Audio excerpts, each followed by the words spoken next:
92.7 big FM पर आप सुन रहे हैं कुछ कहानियाँ कुछ किरदार मशहूर फिल्म क्रिटिक और ऑथर भावना सोमाया के साथ। नमस्कार, मैं हूँ भावना सोमाया और हमारे साथ आज स्टूडियो में है इस हफ्ते की नई रिलीज की team Tanu weds Manu returns, Madhavan, Deepak ji और बड़ी खूबसूरत Kangana Ranaut. We are very very privileged to have you in our studio. और आज हम बात करेंगे आपकी फिल्म के बारे में, आपके किरदार के बारे में और आपकी कहानी के बारे में। सबसे पहले तो ये आइडिया आया कैसे कि इसका सीक्वल बनाया जाए, क्योंकि इतना फास्ट सीक्वल जल्दी बनाया नहीं है। आई थिंक वक्त तो काफी हो गया, लगता नहीं है, लेकिन 4 साल हो गए हैं। आइडिया मैं बताऊं क्यों नहीं लग रहा है, क्योंकि अभी तक हम लोग तनु वेज मन्नू ही सेलिब्रेट कर रहे हैं। हाँ, और आई थिंक उसके बाद जो उसकी टैगलाइन भी थी कि अ परफेक्ट मिसमैच। तो एक परफेक्ट मिसमैच, ये लड़का तो है बहुत ही कन्वेंशनल है, जो कपड़े की जो टेलर्ड कमीज़ और वो पहनता है, इसको पसंद आ गई है एक लड़की जो कि बाइक पे घूमती है, doesn't mind casual sex, flirt करती है, ड्रिंक पीती है, तो इस तरह की लड़की। तो उनकी लव स्टोरी या शादी तक हो जाना तो मुझे लगता है फिर भी ठीक था, लेकिन अगर वाकई में ये शादी हो जाए और इन दोनों को एक घर में अकेले रखा जाए तो क्या होगा? Would that B happily ever after? I think कहीं ना कहीं जब राइटर हिमांशु दूर तक इन ख्यालों में निकला खुद अपने आप, उसको किसी ने कहा नहीं एक्चुअली, तो वो काम किसी और स्टोरी पे कर रहे थे जो कि एक ट्रेजेडी स्टोरी रांझना जो उन्होंने बाद में बनाई। लेकिन बार बार ये जो आइडिया है कि वाकई में अगर तनु जैसी वाइफ हो, क्योंकि as a girlfriend to accept, हाँ ठीक है, उसके बॉयफ्रेंड के लिए वरमाला लेके जाना ठीक है, इट्स नाइस, बट जब वो आपके साथ बैठती है क्लब में and she is checking out a really hot guy और उसके साथ थोड़ा धीमा फ्लर्ट भी चल रहा है, तो आपको कैसा फील होता है? या जब आपके सब दोस्तों की बीवियां घर पे आती हैं, सब कोक पी रही हैं और वो आपकी विस्की की बोतल बार बार लेके जाती है, या किसी के फ्यूनरल पे वो नेक डीप ब्लाउज पहन के पहुंच जाती है, तो क्या होगा? क्या ऐसी लड़की से शादी हो सकती है? और अगर हो सकती है क्या, तो क्या वो टिकेगी? तो I think this are very exciting concepts. शादी वो लड्डू है जिसे खाए वो पछताए और जिसे ना खाए वो पछताए, और इसकी सबसे अच्छी मिसाल है तनु वेज मन्नू रिटर्न्स। और मैं देख रही हूँ कि मन्नू अभी असल ज़िंदगी में काफ़ी एक्सप्रेसिव बन गए हैं, यानी मैडी हमारे, क्योंकि पहले बहुत कम बोलते थे, शर्माते थे, अब एकदम चकाचक। नहीं, एक्चुअली निजी तौर पे तो मैं बहुत बोलता हूँ, इनको पता है, पर एज अ कैरेक्टर मनु वो बहुत ही it's very difficult to come out of Manu and और फिर एक इंटरव्यू दो जहाँ पे आप मैडी हो। मुझे लगता है कि it is very very tough to be somebody like Manu. Maddy is not at all Manu, not at all like him in real life, just like how I was never like Queen Tanu ho?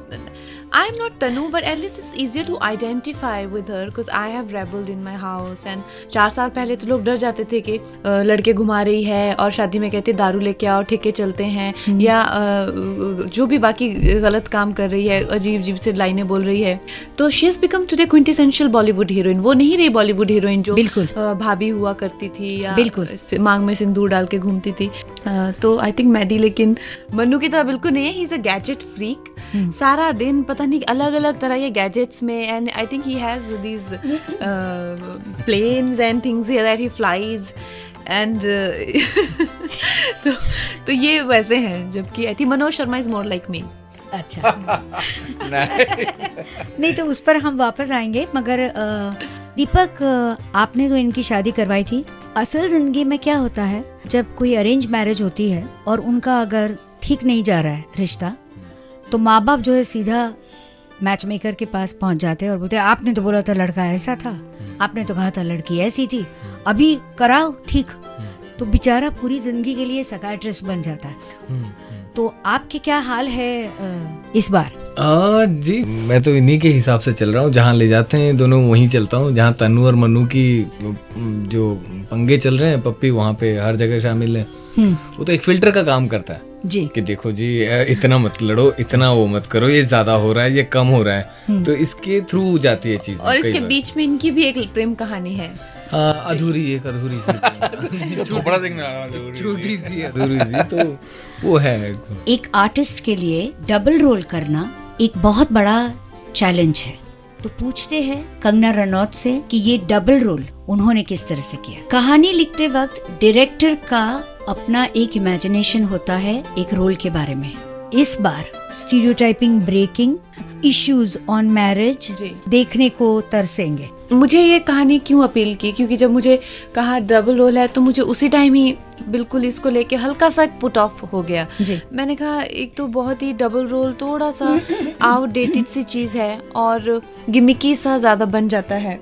लेकिन जब मैंने कहानी सुनी और एक पति पत्नी की love story, who have lost love और how do they rediscover love, तो ये कोई कर नहीं पाता है सक्षमता से। तो उसके बाद में I took the challenge of double role also. अगर आप फिल्म देखेंगे तो आप समझेंगे कि डबल रोल क्यों, क्योंकि जो मनु की जो पर्सनालिटी है अगर दूसरी बार भी प्यार में पड़ेगा तो वो सिर्फ तनु से ही पड़ेगा, और वो भी हम शक्ल। और सॉरी जी कहिए। नहीं, मैं कह रहा था कि ये जो स्टीरियोटाइप ब्रेक करने वाली बात होती है, तो मुझे लगता है कि किसी फिल्म को बहुत भारी सलाखों में बांध देते हैं कि भैया ये हमारे लिए तो एक अच्छी कहानी जो ऑडियंस थिएटर में आकर देखे, ये बनाना सबसे बड़ी जो है चैलेंज है। कि आजकल थिएटर में आकर थिएटर में प्रेजेंट और प्रस्तुत करना, इसके लिए एक बहुत बड़ी क्वालिफिकेशन है कि इसमें सिनेमा वाली बात क्या चीज़ है, इसमें ऐसी कौन सी चीज़ है कि लोग कष्ट उठाकर जो है फ्राइडे सैटरडे संडे को जाके भीड़ में ये देखना चाहेंगे। और उसके लिए एक चीज़ बहुत ज़रूरी होती है फिल्म के लिए, जो जहाँ तक मेरी समझ है, और वो है कि फिल्म की खासियत ये है कि वो एस्पिरेशनल हो। जी तो आनंद राय इस चीज़ में बहुत बड़े एक्सपर्ट हैं। उन्होंने, मुझे लगता है कि इसको बहुत ही एस्पिरेशनल फिल्म बनाया है, क्योंकि उस वक्त हमें लगता था एस्पिरेशनल सिर्फ 6 पैक्स हो सकते हैं या फिर अब्रॉड में शूटिंग कर लो या अपनी स्मूच कर लिया तो ये रोमांस होता है। पर एक मिडिल क्लास को एस्पिरेशनल बनाना है, जो हमारी देश की, जैसे कहता हूँ, मिट्टी की खुशबू, जो वहाँ के लोग हैं वो कहें हाँ यार मेरे गाँव में तो तनु जैसी लड़की है, मंडू जैसे लड़के हैं। इवन तनु मंडू जो दूसरी पार्ट है वो एकदम रियलिटी में, जो मुझे लगता है कि कंगना के लिए बहुत ही डिफिकल्ट रोल था, क्योंकि एक तो डबल रोल है जहाँ पे आप भ्रम तोड़ रहे हो, पर इसके बावजूद उन दोनों को रियल बनाना और फिर एक ऐसी कहानी बनाना जहाँ पे लोग कहें हाँ यार मेरी चाची तो ऐसी है यार, ऐसे ही होता है, और फिर इनको एस्पिरेशनल बनाना, मुझे लगता है कि सबसे बड़ी चैलेंज है। हम जब फिल्म देखते हैं तब हमें कभी कभी ऐसा लगता है कि ये सीन बहुत आसान था, मगर बाद में हमें पता चलता है कि वो सीन सबसे मुश्किल था एक आर्टिस्ट के लिए परफॉर्म करने के लिए।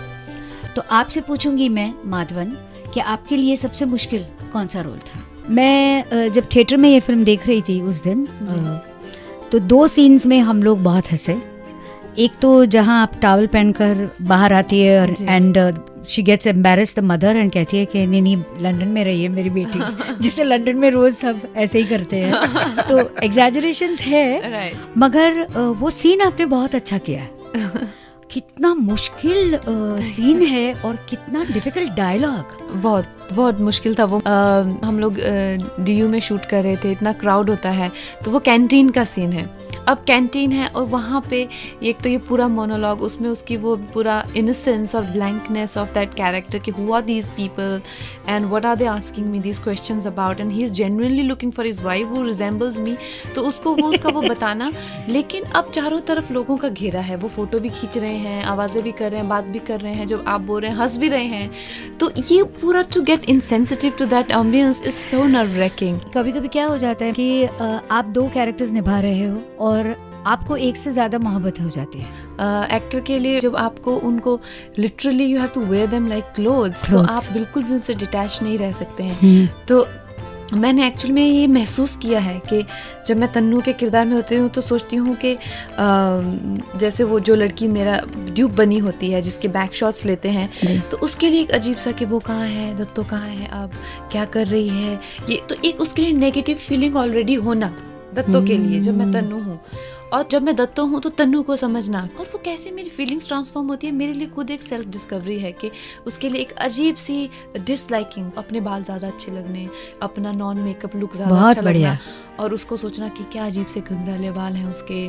रफ ड्राई, ये ख्याल नेचुरल मेरे दिमाग में आना, और उसके जो सिलुएट को भी हेट करना। जी, तो ये मेरे साथ हुआ। और इनफैक्ट ट्रेलर के टाइम पे दत्तो को इतना रिस्पांस मिला, तो शुरू में तो बड़ा अच्छा लगा कि हाँ नहीं बहुत अच्छा।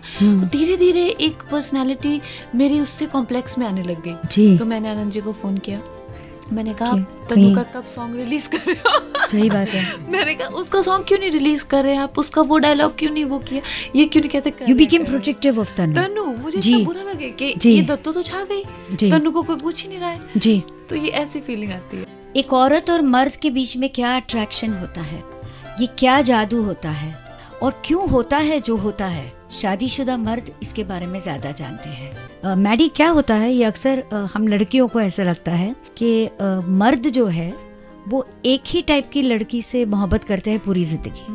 मतलब अगर उनको ए पसंद है ना, उनके साथ टूट जाए ना, तो वो A+ या A1 को ही ढूंढते हैं।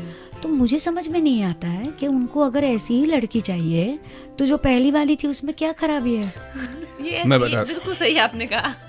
मैं बताता हूँ आपको, मुझे ख्याल से ये इनसाइट जो है मेरे में आ चुकी है। अभी आप एक मैरिज एक्सपर्ट हो गए हो। नहीं, मैं मर्द एक्सपर्ट हूँ।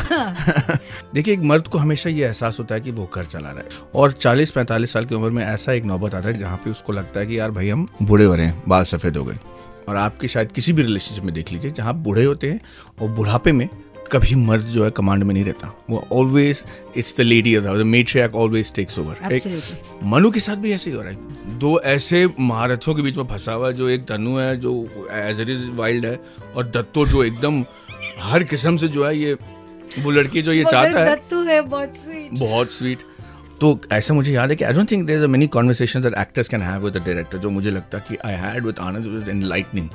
मैं कहा था कि यार देख, मैं एक ऐसा डिसीजन ले रहा हूँ क्लाइमैक्स में, बता मत देना नहीं अरे मतलब हम बेवकूफ़ ही होंगे ना कि बता देंगे, पर नहीं, मैं आनंद से कह रहा था कि देख, मुझे ना एक स्क्रीन प्ले वाइज मुझे एक मोटिवेशन नहीं मिल रहा है ये डिसीजन लेने का, वरना लगेगा कि डायरेक्टर ने कह दिया इसलिए तूने कर दिया। तो मुझे एक वहाँ पे एक सिचुएशन दे ताकि मैं जस्टिफाई कर पाऊँ अपने आप को कि हाँ मैंने ये क्यों किया। आनंद ने बहुत प्यार से सुन के ली, फिर उन्होंने कहा कि आनंद मैडी देख, अगर राजकुमार हिरानी साहब होते तो आपको एक कमाल की सीन देते, मेरे पास भी शायद एक सीन है पर मैं देना नहीं चाहता। तो मैंने कहा भाई मतलब क्या तू पंगा ले रहा है मेरे से, मतलब क्यों ऐसा कर रहा है। इस देख Maddy, I want to see it on your face, I want to see why you took that decision. हाँ, अगर तू सही करता है तो स्क्रीन प्ले तू मेरा ब्रिज करेगा, और अगर तू नहीं करता ना तो लोग कहेंगे कि मैंने गलती कर दिया था डायरेक्टर। ऐसा मतलब भार के साथ उसने मुझे वो सीन करने को भेजा, and it's extremely stimulating, and then you have Kangana, you have the whole team that is there, and you did it well. We did what was required for the scene. जी, Tannu weds Manu returns, London से कानपुर, बीच में दिल्ली और फिर हरियाणा तक, कभी cycle, scooter और कभी बस, ऑटो रिक्शा में सफ़र करती, बेहतरीन संगीत, नृत्य और हंसी मजाक के साथ साथ अहम सामाजिक मुद्दे उठाती है, जैसे शादी, दोस्ती, किराएदार, कानून, औरत, मर्द और परंपरा। इनमें से बहुत सारे मुद्दों पर आज हमारे स्टूडियो में कंगना रनौत, माधवन और दीपक डोबरियाल ने बात की। इस फिल्म को मैंने 4.5 स्टार्स दिए हैं। आप भी अपने डांसिंग शूज पहनकर जाइए और कंगना रनौत के साथ डबल रोल में डांस कीजिए। 92.7 बिग FM पर आप सुन रहे हैं कुछ कहानियाँ कुछ किरदार, मशहूर फिल्म क्रिटिक और ऑथर भावना सोमाया के साथ।